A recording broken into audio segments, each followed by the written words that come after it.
Саламатсыңарбы балдар? Бүгүнкү силер менен тарбиялык саатыбыздын темасы тайгак жол.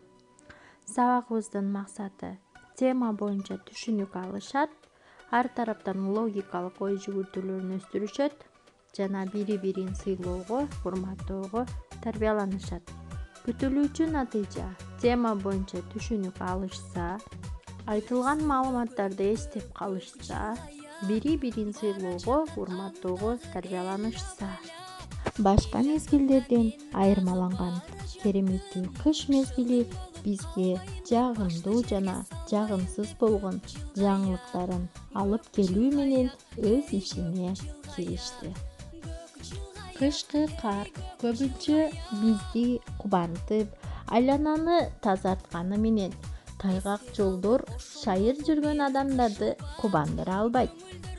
Деги эле тайгак жолдор туман түшкөн учурда, суукта жана жамгыр жааганда пайда болушат. Кыш мезгилинде статистика боюнча 40% автокырсыктар жол тайгагынан келип чыгат. Деги эле автокырсыктардын алдын алуу үчүн айдоочулардын эсине биринчи сактык болсо, ал эми экинчиси ылдамдыктын төмөн болушу.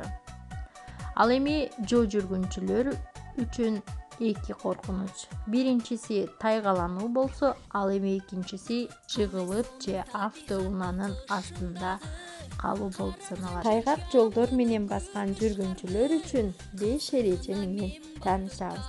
Демек, биринчи эреже: жолдо бара жатканда көңүл буруу жана сактык. Деги эле өз өмүрүбүз үчүн дайыма камкойлук болуп саналат. Ал эми экинчи эреже болсо, колду чөнтөктөн чыгарып басуу.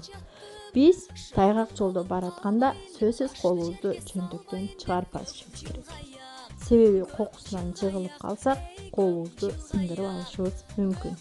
Ал эми үчүнчү эрежебиз болсо, аса таяк. Аса таяк көбүнчө улгайган адамдар колдонушат.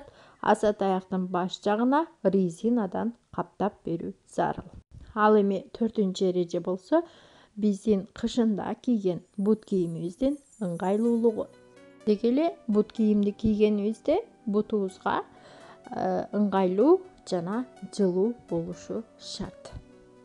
Ал эми 5 эреже менен тааныштырып кетсем, 5 эреже: эгер тайгак жолдо бара жатып жыгылып калуу коркунучу боло турган болсо, сөзсүз түрдө мед кызматкерине кайрылганыбыз оң. Өз өмүрүбүзгө тобокел болбойлу балдар. Ушуну менен сабагыбыз аягына чыкты. Көңүл бурганыңар үчүн рахмат. Тайгак жолдордон эпият болуп, саламатта калгыла.